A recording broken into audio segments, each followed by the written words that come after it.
paz, meus irmãos, tudo bem? Boa noite, boa tarde, um bom dia. Eu não sei que horas que você está assistindo essa aula, mas é mais um encontro da nossa sala de aula virtual, isso mesmo, tá bom? Hoje nós estamos dando continuidade ao nosso módulo Bibliologia, né, trabalhando a disciplina Introdução à Bíblia, tá vendo? Então, como eu sempre falo, Bíblia na mão, módulo na outra, afinal de contas nós estamos estudando a palavra de Deus, tá bom? Então eu quero começar com você falando aí sobre, nós vamos trabalhar um pouquinho a escrita, os materiais usados na escrita, portanto eu vou tentar trabalhar um pouquinho mais aí com a imagem, tá bom? Para que você tenha um entendimento melhor, tá bom, meu amigo? Então vamos falar com Deus, vamos pedir a bênção de Deus sobre as nossas vidas, vamos orar? Senhor Deus e Pai, graças nós te damos, te louvamos, ó Deus, por este momento. Pai, continua conosco, Pai, que o teu nome seja glorificado para todos sempre.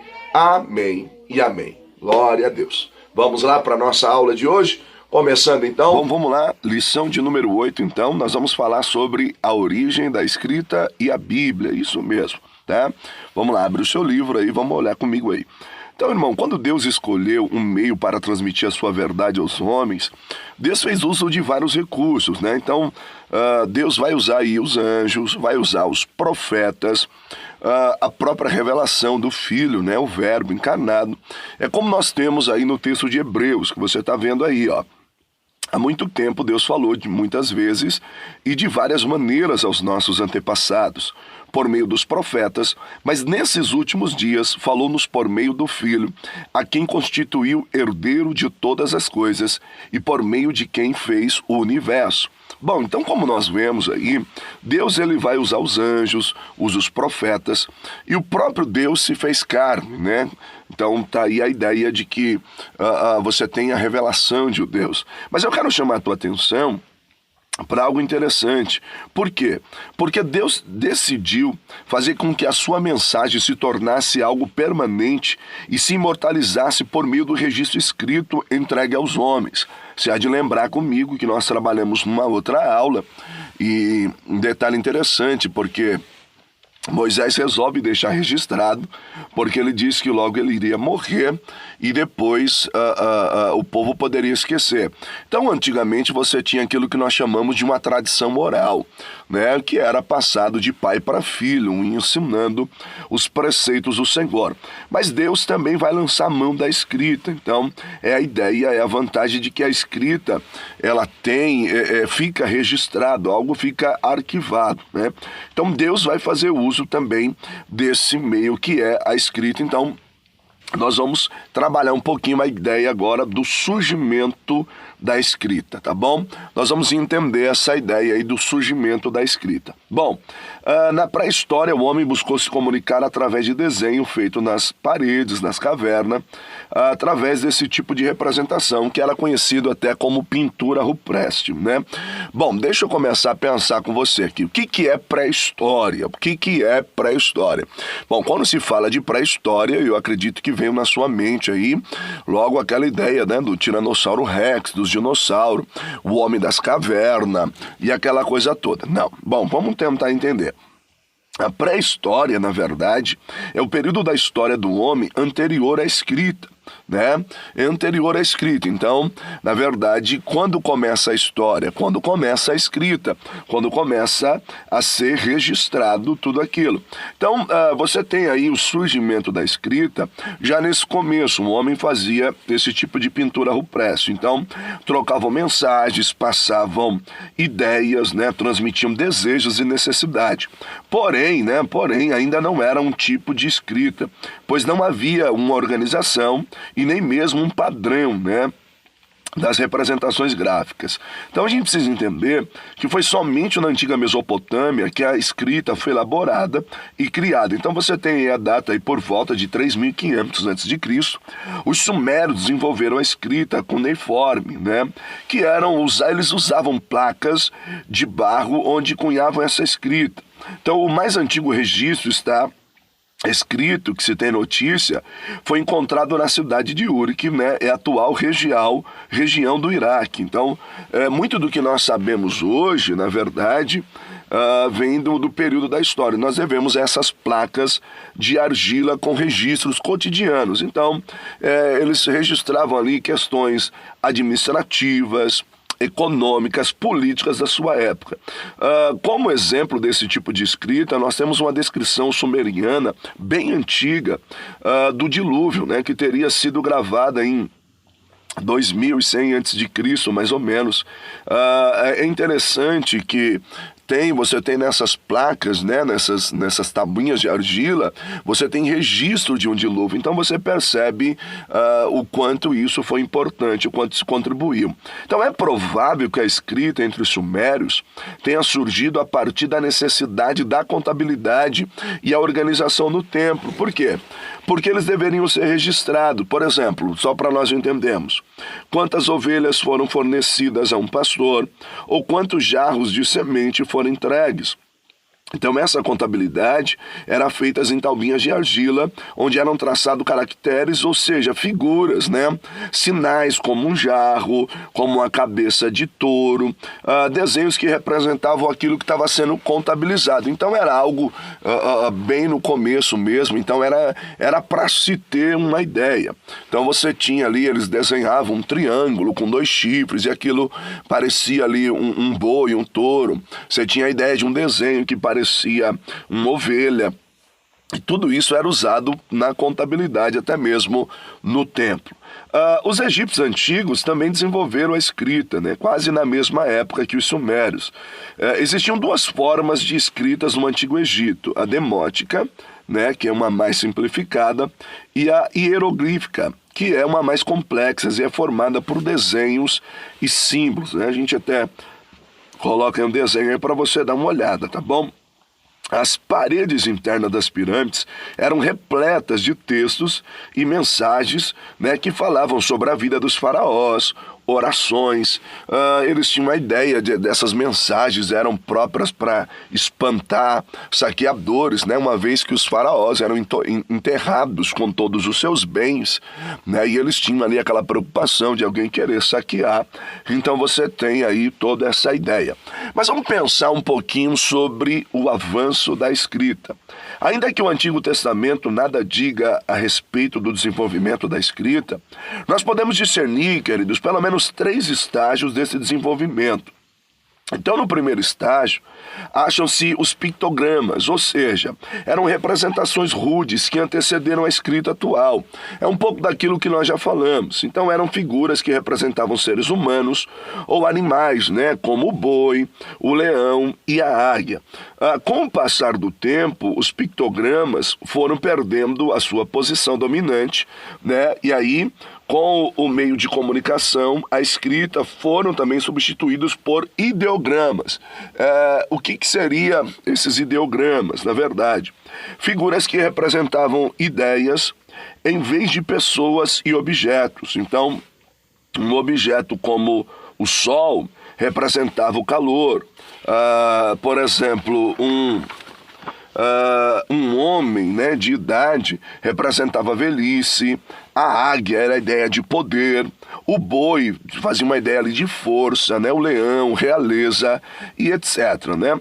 E por aí vai. Então, de modo que os tais ideogramas, gradualmente, eles vão ser substituindo, vão substituir os pictogramas, né? E aí você tem uma outra expansão dos pictogramas, foram os fonogramas. Então, primeiro você tem um pictograma, ideogramas, e aí você tem a ideia do fonogramas.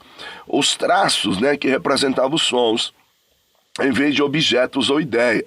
Uma boca poderia representar o verbo falar, o ouvido o verbo ouvir, a perna o verbo andar, uma cabeça de leão poderia significar um estrondo, né? A cabeça de um pássaro, um som delicado, uma harpa, a música, e assim por diante. Então deu-se um passo gigantesco, né, no desenvolvimento da escrita de longo tempo. Então, quando os fenícios desenvolveram sua maior inovação na história da comunicação escrita, que foi o alfabeto. Então você tem aí essa ideia do alfabeto que foi também desenvolvido, tá bom? O alfabeto, vamos lá. A origem da escrita se perde na história e o sistema utilizado pela maioria dos países ocidentais é resultado de inúmeras metamorfoses ao longo do tempo. E tudo indica que a sua versão mais antiga surgiu na Fenícia, né, o atual Líbano, entre aí os anos 1400 a 1000 a.C. Esse abecedário ancestral teria se inspirado nos hieroglíficos, né, na escrita egípcias, que as ideias eram representadas por desenho, mas que possivelmente usava também sinais para sílabas. Os fenícios, porém, dispensaram, né, uma importante inovação adotada em seguida pelos gregos, cujo o alfabeto empregado os sinais parecidos na mesma ordem. Então, tinha ali uma mesma raiz. E aí você tem depois... Esse sistema foi assimilado, ligeiramente modificado pelos etruscos, né? Povo que vivia no norte da Itália, e logo emprestado pelos vizinhos romanos, que praticamente definiram as letras como são usadas hoje. Então a gente tem essa ideia do alfabeto fenício, cerca de 900 a.C., o grego, cerca de 750 a.C., o etrusco, né, cerca de 650 a.C., e o romano, cerca de 500 antes de Cristo. Então, você passa a ter essa ideia aí, tá, dos alfabetos, tá bom? Vamos trabalhar então agora a ideia dos registros bíblicos. Vamos lá. Bom, os registros bíblicos, né? Deus, ele detém o controle da história, né? Pois Moisés e os demais autores da Bíblia escreveram numa época em que a humanidade estava alfabetizada. Então você percebe que Deus tem um controle de tudo. Melhor dizendo, Deus já podia se comunicar os seus pensamentos, a sua palavra por escrito. Então as línguas utilizadas no registro da revelação de Deus, que é a Bíblia, né? Nós já temos falado disso, vieram das famílias das línguas semíticas, né? E indo-europeias. Então, você tem da família semítica se originar as línguas básicas do Antigo Testamento, no qual nós temos aí o hebraico, né? E o aramaico, isso mesmo. Além dessas línguas, o latim e o grego também representam a família das línguas indo-europeias. Então, de modo indireto, os fenícios exerceram um papel importantíssimo, né? Na transmissão escrita da Bíblia. Então, ao criar o veículo básico que fez com que a linguagem escrita fosse menos complicada do que havia sido até então, porque eles acabam inventando o alfabeto. Então isso vai auxiliar por demais. Então, na verdade, a gente sabe que Deus detém o controle da história. Então ele traz essa revelação no momento em que a humanidade está alfabetizada. E eu já citei isso até numa outra aula. Justamente você tem até o Império Grego, né, quando nós falamos do Novo Testamento, e você tem aquela ideia da helenização do mundo antigo. O grego é quase que uma língua oficial, né, de todo o império, e aí você tem essa facilidade dos evangelhos, esse alcance, né, esse alcance dos evangelhos. Bom, o Antigo Testamento, então, o hebraico foi a língua em que foi escrita a maior parte do Antigo Testamento. Então vale lembrar também que, na verdade, ele tinha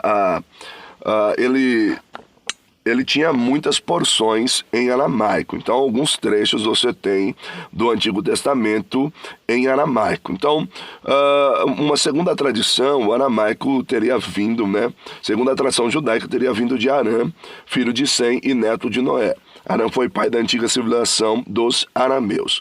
Bom, o aramaico era um grupo de dialetos muito ligado à língua hebraica. Era falado não só em Israel, mas também em vários outros países da mesma época no mundo, né, no mundo bíblico. Então você tem 2 Reis 18, verso 26, você vai ter alguns trechos bíblicos do Antigo Testamento que foram escritos, né, em aramaico. Então são eles: Esdras 4, do 8 a 6, você tem Esdras 7, 12 a 26, você tem Daniel também 4, Jeremias 10, verso 11. Então todo o restante do Velho Testamento foi originalmente escrito em hebraico, mas vale lembrar que nós temos aí algumas porções que foram usadas em aramaico. Então, o aramaico também foi usado, né, na redação do Novo Testamento. Então, na verdade, nós encontramos algumas palavras que são preservadas. O próprio Senhor Jesus, ele falava o aramaico. Então, tinha algumas expressões, como talita cumi, efatá. Então, Jesus fazia uso do aramaico. Observe aí, né, o alfabeto aramaico. Então, você vê aí que se aproxima muito daquilo que nós já falamos aí da origem da escrita. Então, era uma língua materna, então você vai ver que Jesus fez uso dela, e há quem diga, tá bom? Isso vai entrar num campo de uma discussão teológica, mas que a princípio o Evangelho de Mateus, ou o Evangelho segundo Mateus, a sua primeira versão teria sido em aramaico. Isso é uma discussão onde muitos tentam trabalhar essa questão, mas não tem como nós provarmos ao certo, né? Mas é muito falado no campo acadêmico aí no meio, entre os estudiosos. Jesus vai usar a expressão também quando ele agonizava na cruz, Eli, Eli, lama sabachthani, né? Que quer dizer, Deus meu, por que me desamparaste? Mateus 27, né? 46. Então nós temos também aí o alfabeto hebraico, olha aí, o alfabeto hebraico, né? Como a maior parte das línguas do ramo semítico, o hebraico lê-se da direita para a esquerda. O alfabeto compõe-se de 22 letras, todas consonantais. Então, você tem aí, é interessante que você lê justamente da direita para a esquerda. Professor, eu preciso aprender o hebraico para poder estudar a Bíblia? Olha, seria importante, mas a gente sabe que nem todos. Então só tem a revelação bíblica quem estuda o hebraico? Não. A Bíblia, ela está ao alcance de todos, as suas traduções, nós já trabalhamos outras questões, mas eu sempre digo que é importante você ter em mãos aí uma boa Bíblia de estudo, um bom dicionário bíblico, um bom comentário bíblico, que vai te auxiliar em questões que para você pode ser um pouco mais delicada, tá bom? O Novo Testamento, além das línguas semíticas influenciarem o Novo Testamento, temos a indo-europeias, né, o latim e o grego. O latim influenciou ao emprestar muitas palavras, como centurião, tributo, legião, e pela inscrição, né, que nós vemos em latim, em hebraico e em grego, que está lá em cima da cruz. Então você vê aí o alfabeto grego, tá vendo aí? É interessante que Jesus faz a citação, né? Eu sou o alfa e eu sou o ômega. Por quê? Percebe que o alfa é a primeira letra do alfabeto grego e o ômega a última letra do alfabeto grego. O que Jesus está querendo dizer com isso? Na verdade, Jesus está simplesmente dizendo que ele é o começo, que ele é também o fim. E nós dizemos que ele é o meio, ou seja, tudo na sua vida começa nele e tudo na sua vida termina nele. Posso ouvir um amém aí? Glória a Deus. Bom, no entanto, a língua em que se escreveu o Novo Testamento, né, que é o grego, até o fim do século XIX, cria-se que o grego do Novo Testamento era a língua especial do Espírito Santo. Mas a partir de então, essa língua tem sido identificada como um dos 5 estágios, né, do desenvolvimento da língua grega, né? Era a ideia do grego koiné, isso mesmo, mais amplamente conhecida no mundo no século I. O alfabeto havia sido tomado dos fenícios, seus valores culturais e vocabulários cobriam vasta expansão geográfica, vindo a tornar-se a língua oficial dos reinados em que se dividiu o grande império de Alexandre o Grande. Então, o aparecimento providencial dessa língua ao lado de outros desenvolvimentos culturais, políticos, sociais, religiosos durante o primeiro século, né, antes de Cristo, fica explícito na declaração de Paulo. Mas vindo à plenitude dos tempos, Deus enviou seu Filho, nascido de mulher, sobre a lei, Gálatas 4:4, ou seja, aquilo que eu já lhe falei. Então Cristo, ele veio, se revela ao mundo no momento certo, as estradas estão pacificadas, os mares estão pacificados, Roma constrói muitas estradas, e a cultura grega, né, tanto na letra, na escrita, na arte, isso vai cooperar e muito para que a mensagem, o Evangelho de Cristo venha a ser anunciado a todo mundo. Então você tem aí um grande salto, né? Algo muito especial mesmo, tá bom? Bom, virando a página agora, nós vamos falar a lição de número 9, isso mesmo, os materiais e os instrumentos da escrita. Nós vamos trabalhar os materiais e os instrumentos da escrita. Bom, vamos começar aqui pensando um pouquinho. Então eu quero focar aí a imagem para você observar, tá vendo? Então os materiais de escrita. Os autores das escritas empregaram os mesmos materiais em uso no mundo antigo. Então era o que tinha na época e eles fizeram uso disso. Por exemplo, as taubinhas de barro que eram usadas não só na antiga Suméria, já né, em 3.500 a.C., como também por Ezequiel. Olha que interessante, tá vendo essa taubinha aí? Olha o que diz Ezequiel 4:1. Agora, filho do homem, apanhe uma taubinha de barro e coloque à sua frente, e nela desenhe a cidade de Jerusalém. Percebe o recurso que ele já usava? Bom, as pedras também eram usadas para fazer inscrições na Mesopotâmia, no Egito e na Palestina. Para a gravação, por exemplo, do Código de Hammurabi, né, tem aí a foto do Código de Hammurabi, os textos de pedra, né, da pedra de Roseta, da pedra moabita. Então foram empregadas também na região do Rio Cão, no Líbano, e na Pérsia. Então percebe que eles usavam o material que tinha na época. Então a pedra também era usada. E você tem isso em Êxodo 34:1. Olha o que diz lá. Disse o Senhor a Moisés: talhe duas tábuas de pedra, semelhante às primeiras, e nelas escreverei as palavras que estavam escritas nas tábuas que você quebrou. Deixa eu abrir um parênteses aqui. Vale lembrar que muitas das vezes, né, nós assistimos os filmes, vemos o quadro, vemos nas imagens Moisés com aquela pedra gigantesca, né, segurando uma de cada lado, e dá a impressão de um peso terrível. E o que Moisés está fazendo com tudo aquilo? Na verdade, é possível que essas tábuas de pedra cabia na sua mão, uma em cada mão pequena, né? Necessariamente não era como nós vemos nas gravuras, tá bom? Então, esse era um tipo de material usado. Agora eu quero falar um pouquinho sobre o papiro, isso mesmo, olha aí. Sobre o papiro. Então o papiro ele era usado, né, no Antigo Egito. Então é muito antigo. Na verdade o papiro ele é uma planta, né, e essa planta ela crescia ali às margens do Nilo. Então ela era semelhante a uma cana, né? Você já viu a cana? Então você está observando aí essa planta. O que você tinha que fazer? Cortar o caule dela.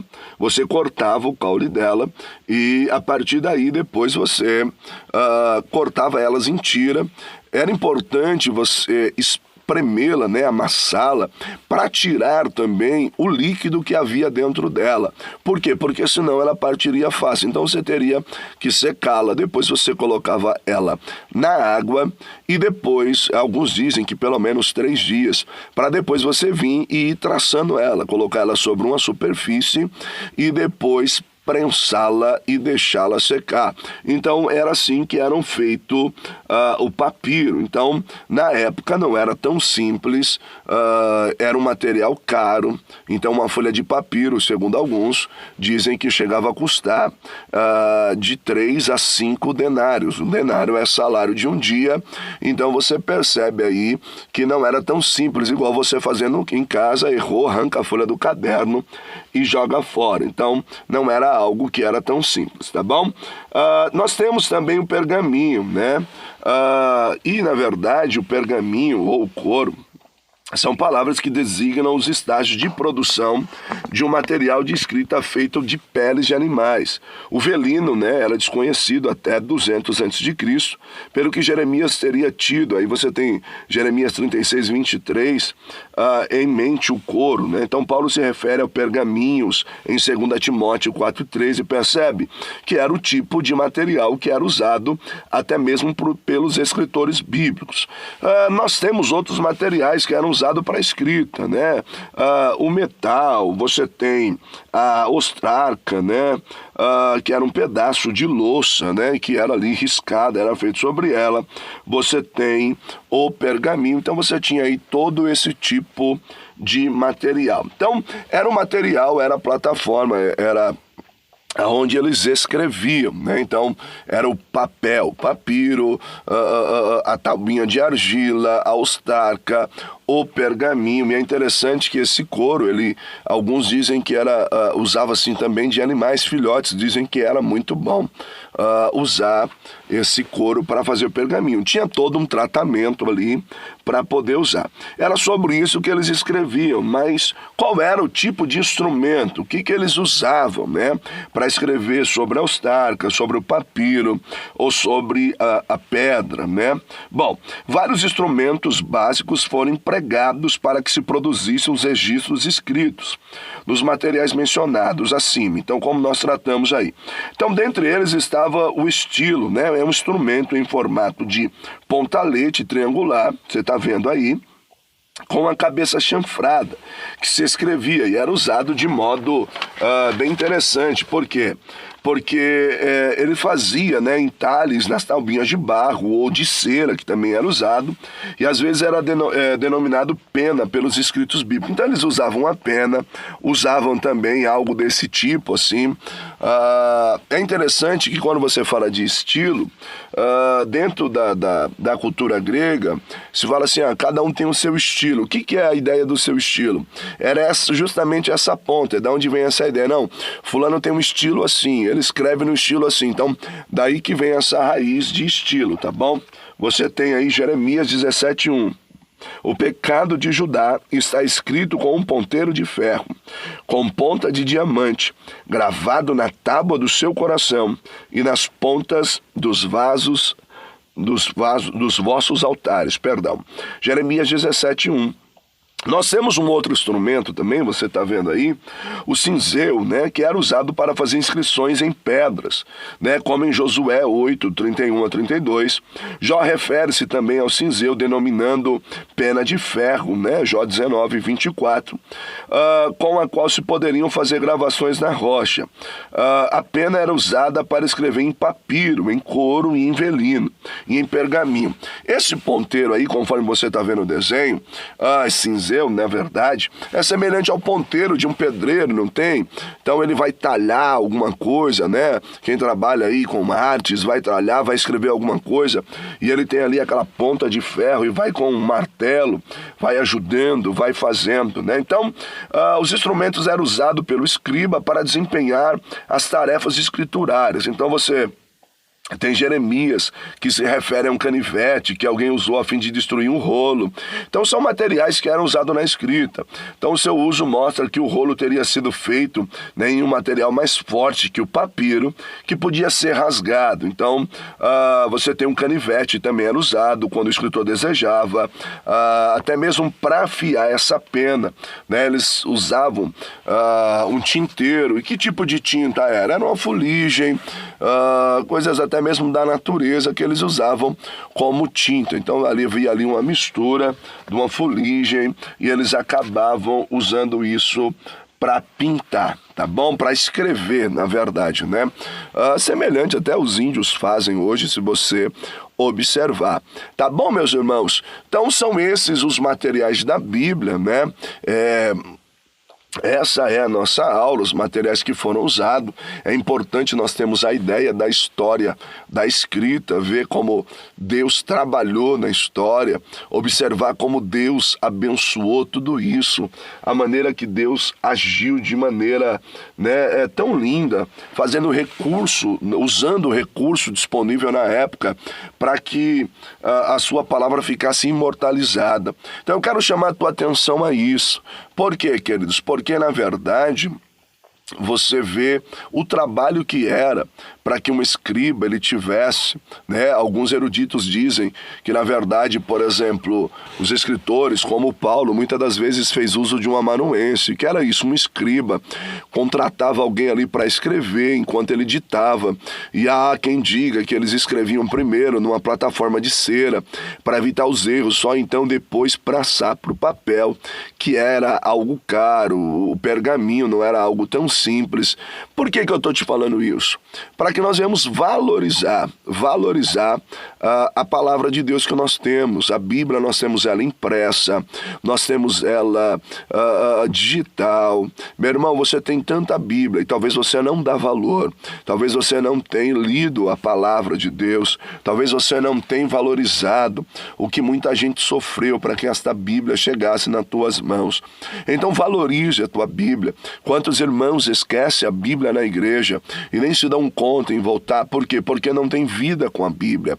Pegam a Bíblia apenas no final de semana, isso quando vão ao culto. Então, meu irmão, eu quero chamar a tua atenção para essa aula e dizer para você, valoriza a Bíblia que você tem, tá bom? Valoriza mesmo, porque pessoas pagaram um preço muito alto para que essa palavra chegasse até mim e até você. Pessoas são perseguidas por conta da Bíblia. Então valoriza, tá bom? Que Deus te abençoe. Um beijo no teu coração. Até a próxima aula, se Deus quiser. Lembrando sempre que se Deus é por nós, quem será contra nós? E que tudo você pode naquele que te fortalece, tá bom? Você que é o nosso aluno, sabe que você precisa fazer um trabalhinho, isso mesmo. A lição de número 10 vai falar sobre os manuscritos aí e vai falar sobre os manuscritos, né, de Qumran, ou os manuscritos do Mar Morto. Então, o trabalho nosso dessa semana aí é que você pesquise aí sobre o que foi os achados, né, do Mar Morto e qual a importância deles pro cristianismo, tá bom? Então, você tem o acesso aí ao trabalho, nós estamos enviando para você, você que é o nosso aluno, e pesquisa e vai ser bênção para a glória de Deus. Meu irmão, beijo no teu coração, fica com Deus, até a próxima aula, se Deus quiser, permitindo Deus. Até a próxima.